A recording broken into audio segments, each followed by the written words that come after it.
Sister, please. This way.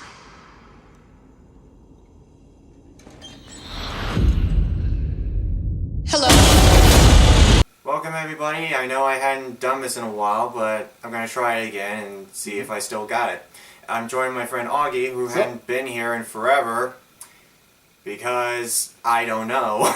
We haven't done this in forever, so we're going to, it's dark outside, but that's because it's nighttime. Duh. So, we're going to get started right away. The Nun. Before The Conjuring, before Conjuring 2, before Annabelle Creation, there is now The Nun. It's supposed to be set up in this universe, but really it's not really a universe. If there was a universe where we ever planets and galaxies, but whatever. The Nun takes place in 1952, where the other movies took place sometime between 1960, like the early 60s to 75. The Nun follows a new nun named Sister Irene, who she hasn't committed her vows yet. She's new to the covenant, and Father Blake asks her to join him to go to Romania to investigate the suicide of his nun. And as we all know, it's not what it seems. There's also this guy, this French-Canadian named Maurice, also known as Frenchie, and they're going to try and stop the whatever it may be. So the nun character was introduced in The Conjuring 2, which is the one that I saw. And I've never seen that, so... well, you know, because she's the main antagonist in it. She's the force behind what's going on in this house. And so, if you ever wondered where she came from, this is the movie that pretty much answers... Okay, I shouldn't even say answers as much as just, okay, what? Alright, so... the whole thing takes place in this castle in Romania, known as the Abbey. The history, the background, we actually do get some background behind this. The Abbey, this mansion was owned by this guy named, he was a duke, and that was his position, he was a duke, and he was a devil worshipper, and he was trying to bring evil back, but the church saved him.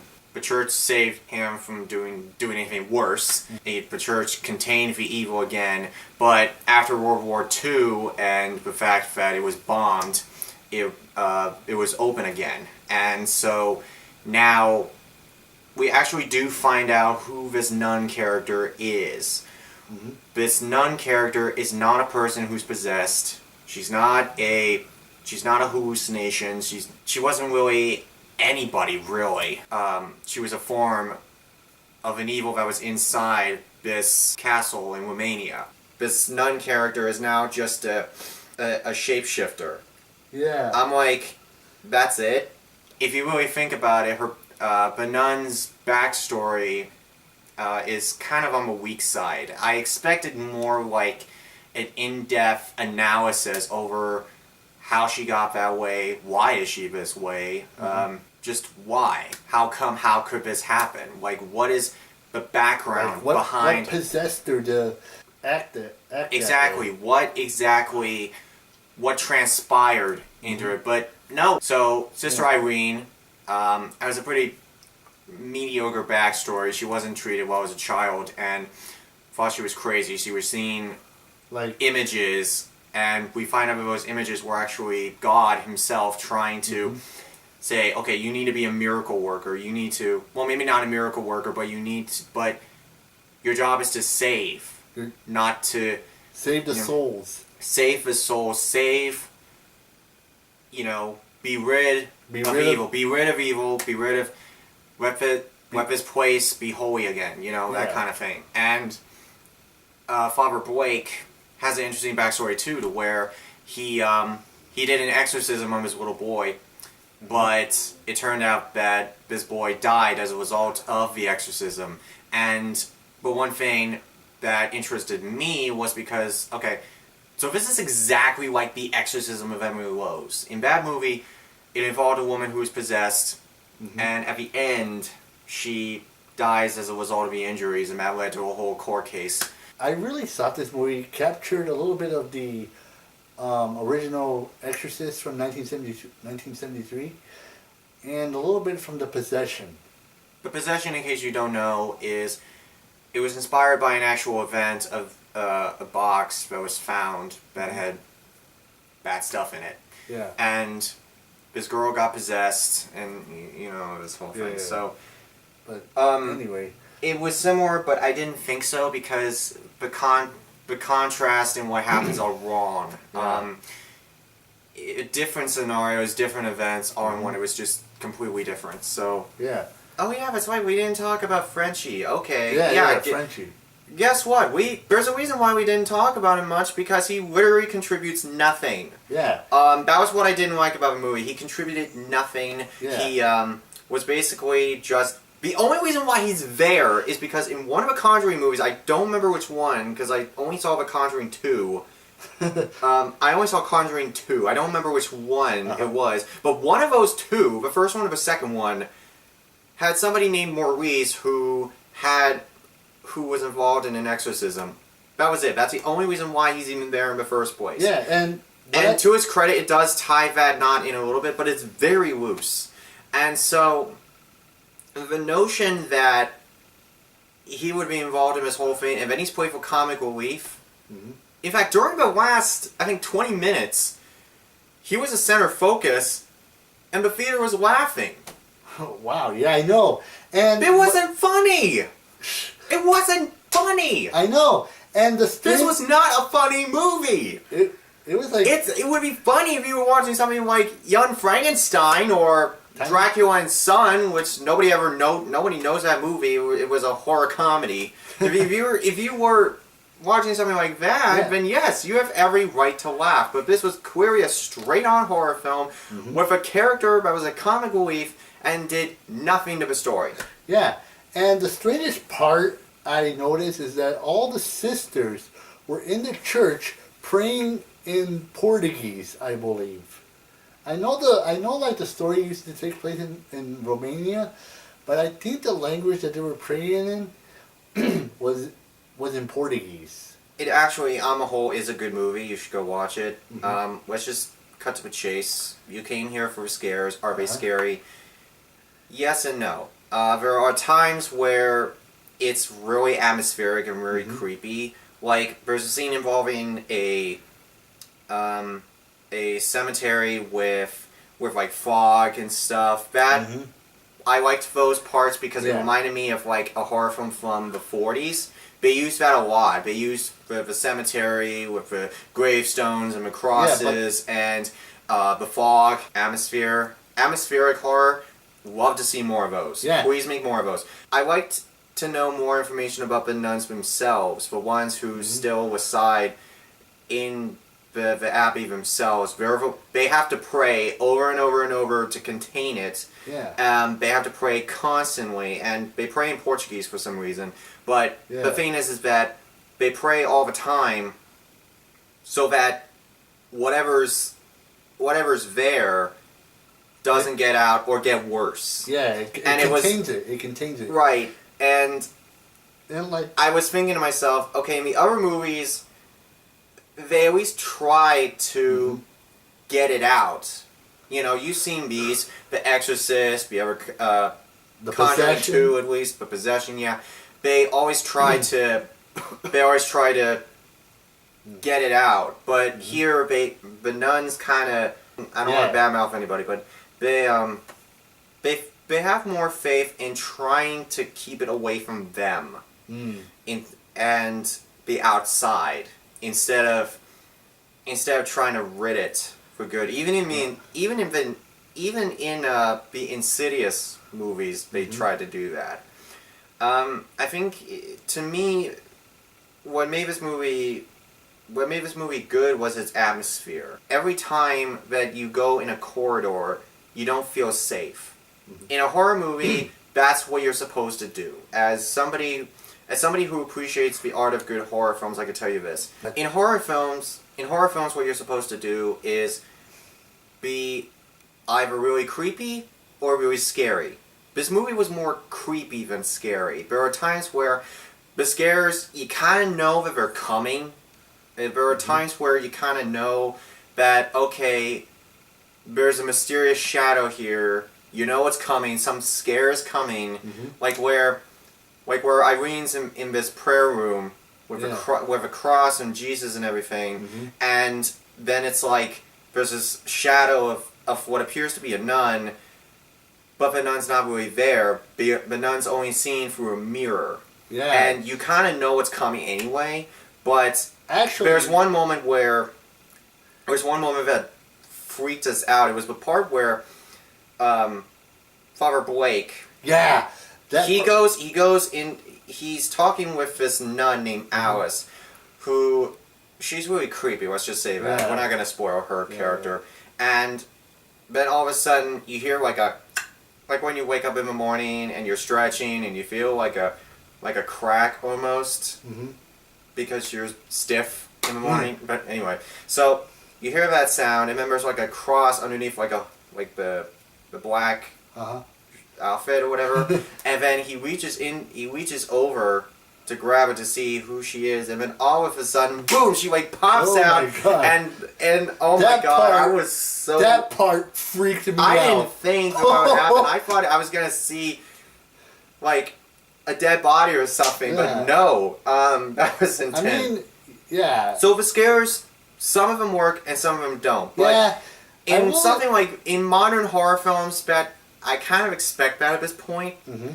I mean, sometimes you have to get to the less scary parts in order to get to the scary parts.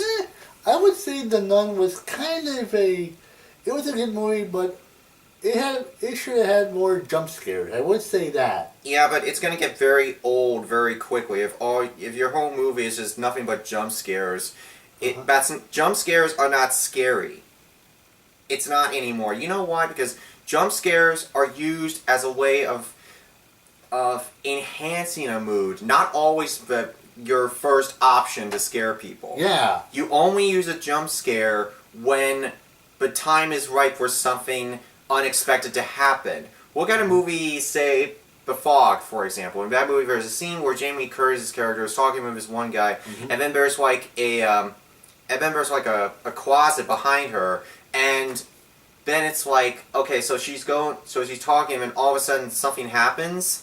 There's like something falls, but it's a fall scare. All right, keep us off guard. All right, and then all of a sudden a body comes out of the closet. That's how you do a good jump scare. Make sure that the audience is off their guard. Make sure of that. Yeah. That's important. I mean, jump scares should not always be your first primary. Jump scares should not be your first option for scaring people, because your movie's going to get boring very quickly, and your audience is going to be like, okay, so I know that a jump scare is coming. I know it's coming. Boom, jump scare. Oh, so scary. You know? But if you're saying it needs more jump scares, do you think... I think what you're trying to say is this movie needs more atmosphere. Atmosphere, mate. I mean, because atmosphere really helps a mood. Yeah, because I think what was missing, they had to make the characters more terrifying. I mean, yes, the nun was actually terrifying, but not terrifying enough because it was missing blood, maybe. No, I think it was missing. I think it was missing backstory. Yeah. This is a movie where you set up. This is a movie where you have the time and the energy to go and say, okay, what is it about this character anyway? Why is she so terrifying? Why was she a big part in Conjuring 2? Why? This nun character is now just a shapeshifter. Yeah. I'm like, that's it? I mean, you could have gone in many different directions. There were so many doors. Like, quite literally, actually, as we first see her from a door.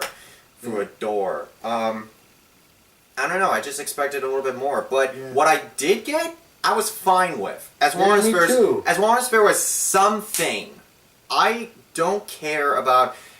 Something is better than nothing in my book. Yeah, Something's better than nothing. And what we got, okay, so the nun character is a shapeshifter. Alright, fine. I'm cool with that. As long as we have some kind of explanation. Don't leave us in the dark quite literary. Don't leave us hanging. I mean, No, fill us don't. in. The writing was meh. I think if anything, the writing was more like, okay, so we're set in 1952. Let's try and see if we can not do that. Yeah. I didn't know if the writing was how people talked in the day, because I don't know. But anyway. Yeah. The writing's not important. Yeah. In this case, the writing's not important. It doesn't really matter because I mean, yeah. I think the biggest thing that's holding The Nun back... It's still a good movie, don't get me wrong. It's Yeah, still a good movie. it's But I think the thing that's holding it back is... Why now? I mean, let's take a look at the order of the films that were released in The Conjuring series. Yeah. Alright, so we have... The Conjuring was released in 2013, right? That was a game changer. And then Conjuring 2 came out several years later. And then came Annabelle, which tried to bring everything into focus. Roughly in the first or second movie, I don't remember. So I think and then came Annabelle Creation, which this explained where the origin story of the doll from the other movies. And this actually had a really good backstory, better than The Nun if you think about it. And now we have this one, which I think Annabelle Creation was a little bit better in terms of a prequel story because while The Nun is still really good, and at least we do get some understanding as to how the Nun character came to be, Annabelle Creation gave us a beginning, a prologue. You know, it gave us something that we didn't see before. We were given an explanation. We were given a good explanation, mind you. And so, I think if we were to tell our audience in which order we should watch The Conjuring. Well, there is a chronological order. I looked this up. Yeah. The Nun is first. Yes, The Nun is first. But it was released last. Isn't that weird? Yeah. The Nun's first, Annabelle Creation's second, Annabelle, the 2000, I think it was 2015, The Nun, Annabelle Creation, Annabelle, Conjuring, Conjuring 2. Yeah. There's no Conjuring 3 yet. Oh, yeah. So, there isn't really a whole lot to say about this movie, just to wrap things up here. Yeah. There's not a whole lot to say, I'm surprised. But, I will say this. I think I was more creeped out than scared out of my mind. Yeah, me too. And as long as a horror film does one of those two things, creep and scare and/or scare, I think it did a decent job of what it is. Yeah, some parts are scary, some parts were not.